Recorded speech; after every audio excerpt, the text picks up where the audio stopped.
নমস্কার, বাঙালি way cooking চ্যানেলে আপনাদের সবাইকে স্বাগত। দেখুন আজকে বানাবো চিকেন দিয়ে পটল চিকেন। তার জন্য এখানে পটল ভাজছি এবং পটল ছাড়িয়েও নিচ্ছি। আর দুটো পটল দেবো। এখানে আদা রসুন ছাড়িয়েছি। এখানে চিকেনটাকে ছোট্ট ছোট্ট পিস করে নিয়েছি, ঠিক এরকম চিবড়েগুলো ছোট্ট ছোট্ট করে এরকম সাইজ করে নিয়েছি। এখানে নিয়েছি টমেটো, এখানে নিয়েছি আলু। একদিকে রান্না চলছে, যেহেতু ছোট গ্যাসটা বসে সুবিধা বলে এটাতে করা হচ্ছে। এদিকে পটলটা ভাজা চলছে। নুন আর হলুদ দিয়ে পটলটাকে আমি ভালো করে ভেজে নেব।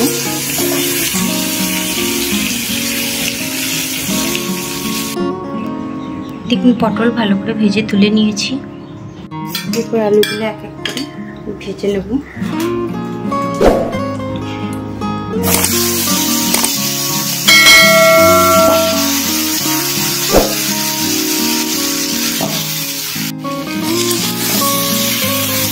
আলুটা দেখুন লাল লাল করে ভেজে নিয়েছি।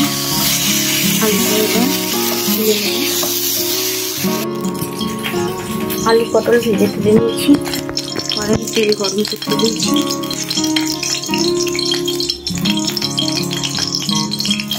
দিয়ে দেবো পেঁয়াজ।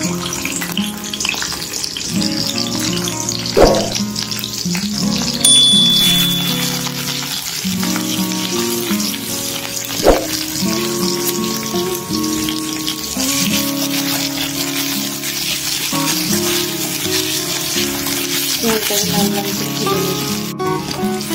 লাল লাল করে ভাজা হয়ে গেছে। একটু ছোটো ছোটো করে কেটে রাখা চিকেনটা দিয়ে দেবো।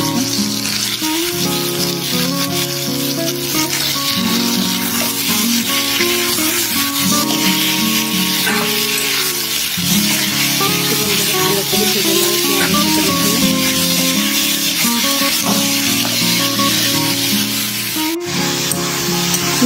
হলুদ দিয়ে পেঁয়াজের সাথে চিকেনটাকে ভালো করে ভাজা ভাজা করে নেব। প্রথমে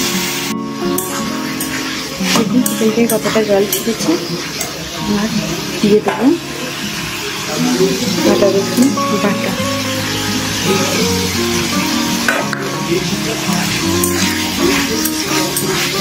আদা রসুন বাটা আর দিয়ে দেবো টমেটো।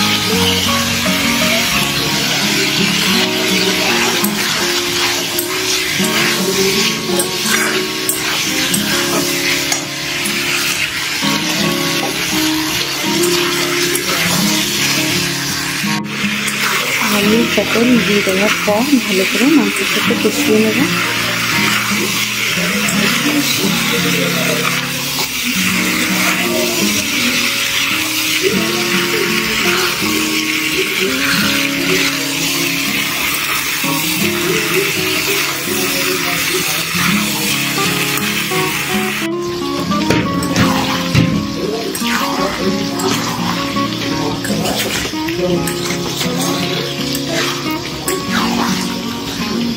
সুন্দর মাংস আলু এবং পটল সেদ্ধ হওয়ার জন্য দিয়ে দেবো পরিমাণ মতো জল।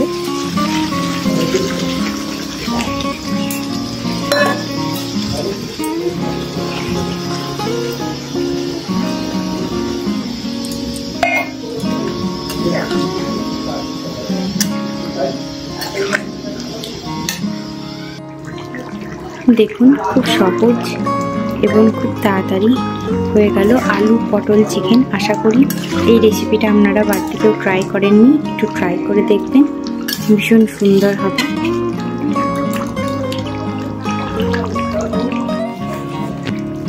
দেখুন লাস্টে কাঁচা লঙ্কা চিড়ে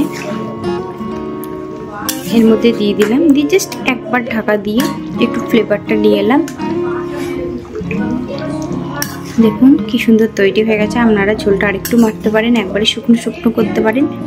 এটা টেনে নেবে, ওই জন্য আমি এটা এরকম রাখলাম। দেখুন ঠিক এরকমভাবে বাড়িতে বানান আলু পটল চিকেন দিয়ে রেসিপি। দেখবেন নিমেষেই উদাও হয়ে যাবে এক থালা ভাত। দেখতে থাকুন, সঙ্গে থাকুন বাঙালি বউ কুকিং চ্যানেল। ধন্যবাদ। দেখা হচ্ছে পরের কোনো ভিডিও নিয়ে।